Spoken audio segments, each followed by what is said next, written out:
Harley-Davidson's place in American history was forged not just by survival, but by risking everything on radical engineering at the country's darkest moments. This is the story behind 10 legendary Harley-Davidson motorcycles that shaped American history. Machines like the Knucklehead that saved the company from collapse in 1936, and the Sportster that redefined power and youth in 1957. Each bike changed what Americans believed was possible on two wheels, and without these bold leaps, Harley might never have invented the road as we know it. But how did these motorcycles overcome near-certain failure to become cultural icons? The answer begins with the gamble that defined an era.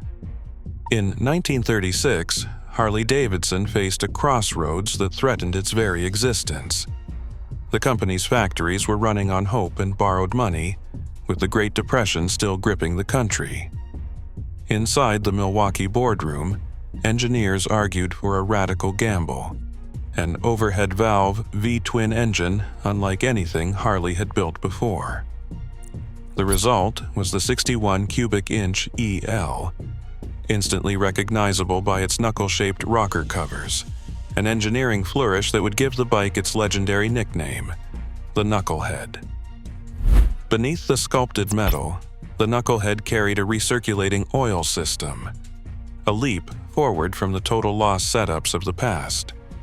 Oil now cycled through the engine and back to the tank, drastically improving reliability and cutting down maintenance. Alongside this, a 4-speed constant mesh gearbox delivered smoother, faster shifting, and the bike's Art Deco styling set it apart from anything on American roads. Every detail, from the frame's taller stance to the polished steel oil lines, reflected a willingness to bet the company's future on innovation. The decision nearly broke Harley. Internal records capture heated debates, with some managers fearing the cost of development would sink the company for good. But the Knucklehead's performance and durability soon spoke for themselves. Riders reported unheard-of longevity, and police departments and racers alike began to trust Harley for daily duty and competition. The Knucklehead didn't just save the company, it set a pattern of technical risk that would become Harley's signature, laying the groundwork for a new era of American motorcycling. In the summer of 1957, a new sound echoed around American fairgrounds and city streets. The Harley-Davidson Sportster XL rolled out with an 883 cubic centimeter overhead valve V-twin engine, producing a lively 40 horsepower. This wasn't a heavyweight built for cross-country endurance. It was a middleweight tuned for speed, agility, and a new kind of rider. The Sportster's compact frame, signature peanut tank, and solo seat gave it a lean, athletic look. Rear-set foot controls and a rigid chassis delivered a riding position that felt ready to pounce, whether at a stoplight or the starting line of a flat track. Young riders, hungry for performance and style, found their machine. The Sportster became a fixture at local races, and soon its reputation grew beyond the street. Flat-track legends like Joe Leonard started racking up wins on the XL, showing that Harley could hold its own in a world of rising competition. Victory at Springfield, Peoria, and other dirt ovals turned the Sportster into a platform for champions. Dealers reported that customers wanted the same bike they saw crossing finish lines: fast, tough, and unmistakably American. The Sportster's influence didn't stop at the racetrack. Its simple muscular lines and accessible price tag made it a favorite canvas for customizers. Riders chopped, painted, and personalized their bikes, setting the stage for the explosion of custom culture that would sweep across the country in the next decade. More than just a machine, the 1957 Sportster became Harley's longest-running nameplate, a symbol of youth and rebellion that still rides on today.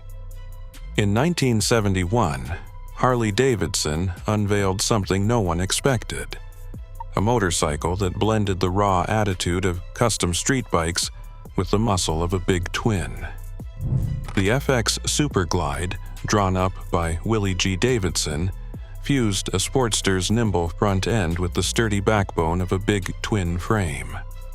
At its heart was the 1,200 cubic centimeter shovelhead engine, tuned for torque and unmistakable presence. Willie G's sketches pushed the limits, even proposing a wild boat-tail rear fender, but the production bike landed on a look that felt both rebellious and rooted in Harley tradition. Dealers watched as young riders, hungry for something different from the chrome-laden touring machines of their parents, snapped up the Superglide. It was the first time a major manufacturer offered a motorcycle that looked like it had rolled straight out of a custom shop. 6 years later, Harley doubled down on this idea with the 1977 FXS Low Rider. The formula was simple. Lower the seat to just 27 inches, stretch the front fork for a laid-back stance, and add cast aluminum wheels that echoed the custom scene on the West Coast. Bold graphics and a 2-into-1 exhaust gave the bike a streetwise swagger. Underneath, the same 1,200 cubic centimeter shovelhead delivered the power, but the experience was pure attitude. The Low Rider didn't just sell. It vanished from showrooms in 10 weeks, as a new generation of riders saw their own style reflected in factory metal. Willie G had tapped into the pulse of American custom culture, proving that Harley-Davidson could shape not just machines, but the very idea of what a motorcycle could be. The era of the factory custom had arrived, and the lines between showroom and street would never be the same. Long-distance riders in the late 1950s faced a simple reality. American highways were growing longer and smoother, but motorcycle comfort hadn't caught up. That changed in 1958, when Harley-Davidson introduced the Duoglide. For the first time, a big twin came equipped with a hydraulic rear suspension, 2 shock absorbers hidden beneath the seat, coupled to a swing arm that let the rear wheel move with the road. It was a practical revolution. Where rigid frames had punished riders with every pothole, the Duoglide soaked up bumps and vibrations, turning cross-country trips from endurance tests into genuine pleasure rides. Factory testers logged hundreds of miles at a stretch, reporting less fatigue and a newfound ease over rough pavement. The 74 cubic inch panhead engine delivered steady power, while the improved front fork kept the ride stable at speed. Touring accessories soon followed. The king of the highway package bundled a windshield, hard saddlebags, and crash bars, letting riders customize their machines for the open road. 7 years later, in 1965, Harley-Davidson pushed comfort even further with the Electra Glide. The defining feature was an electric starter powered by a robust new 12-volt system. No more wrestling with a kick pedal on cold mornings or after long days in the saddle. Riders now pressed a button and the big panhead came to life, whether parked at a rain-soaked gas station or a windswept mountain pass. This innovation opened heavyweight touring to people who might have hesitated before: older riders, women, anyone who valued convenience as much as style. The Electra Glide also brought weatherproof hard bags and a carefully shaped windshield, making all-weather travel more practical than ever. Together, the Duoglide and Electra Glide didn't just make Harley more comfortable, they made true American touring possible. The focus shifted from just looking good to going farther, longer, and with less effort. Riders who once measured journeys in hours now started thinking in days, and the open road felt a little more welcoming to everyone. In the early 1980s, Harley-Davidson was searching for a way to recapture its reputation for innovation. Years of cost-cutting and outdated designs had left the company vulnerable, and riders were demanding something fresh. Enter Bill Davis, a mechanical engineer from Missouri with a bold idea: a motorcycle frame that looked like a classic hardtail, but secretly cushioned every bump. Davis's Softail frame hid its rear suspension beneath the engine, using clever geometry and a pair of horizontally mounted shocks to deliver 4 inches of travel without sacrificing the clean lines that riders loved. Harley's own engineers had struggled to solve the puzzle of combining vintage style with modern comfort. Davis's design, refined over countless prototypes and personal lobbying trips to Milwaukee, finally offered the breakthrough. After tense negotiations, some nearly collapsing over royalties and durability tests, Harley bought the rights and the Softail was born. The 1984 FXS Softail rolled out with the brand new 1,340 cubic centimeter Evolution engine, an all-aluminum V-twin that ran cooler, lighter, and cleaner than anything Harley had built before. The 5-speed transmission and improved oiling system gave the bike a new sense of reliability, while the hidden suspension made it glide over rough roads without betraying its classic silhouette. Riders who had grown up on rigid frames were stunned. The Softail looked like a vintage chopper but rode like a modern cruiser. Harley's gamble paid off.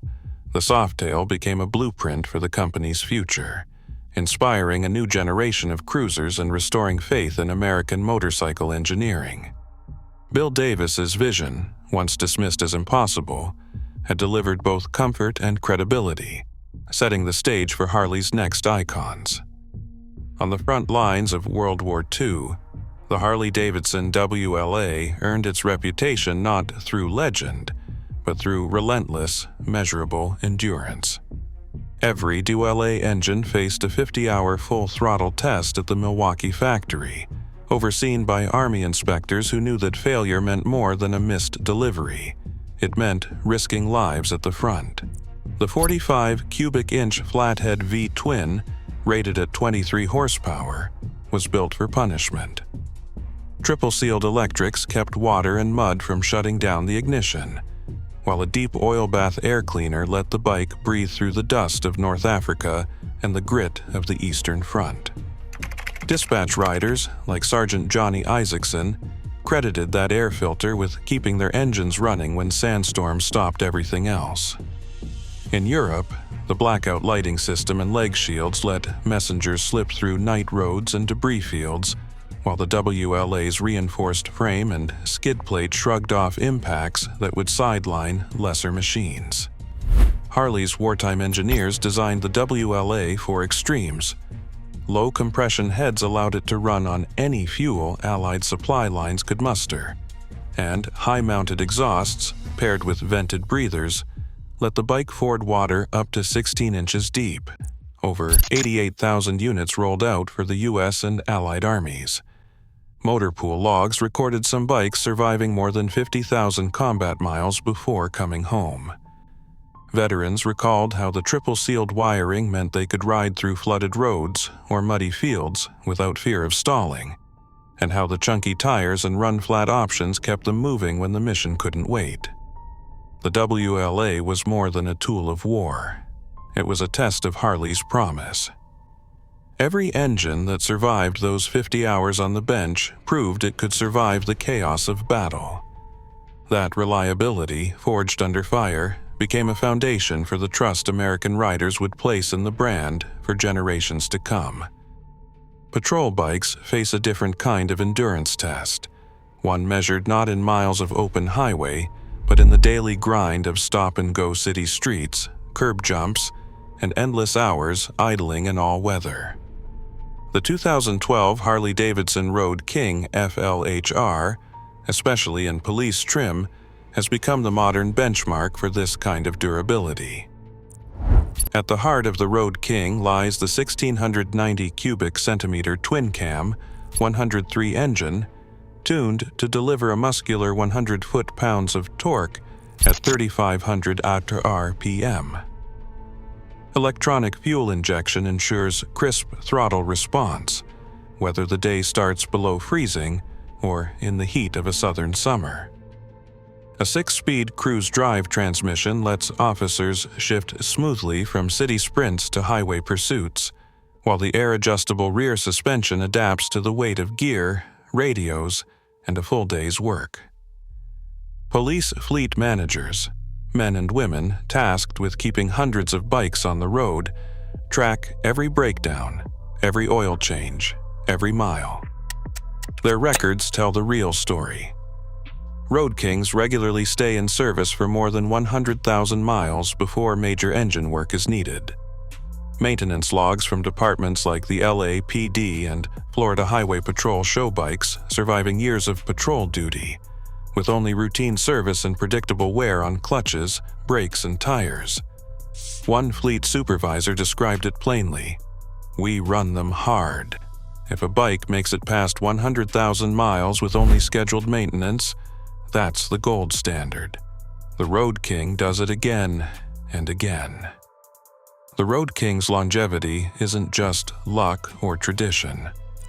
Harley engineers subjected the police models to 24-hour dynamometer runs, full throttle, high heat, non-stop stress, before a single unit shipped to law enforcement. Wind tunnel testing shaped the fairing and windshield to cut fatigue for officers on long shifts, while detachable saddlebags and quick-release windshields let departments tailor each bike to the job. It's not unusual for a Road King to complete its career in uniform, then get sold to a civilian who rides it for thousands more miles. In a world where reliability is measured by the hard numbers of fleet service logs, the Road King stands as living proof that Harley's legacy of endurance is not just a story from the past, but a standard that continues on American streets today.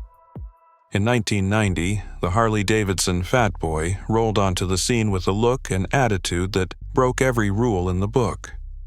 Willie G. Davidson and Louis Netz spent 3 years refining every detail, from the solid disc wheels, proven in wind tunnel tests to cut, drag, and boost stability, to the shotgun exhaust pipes and the broad, muscular stance.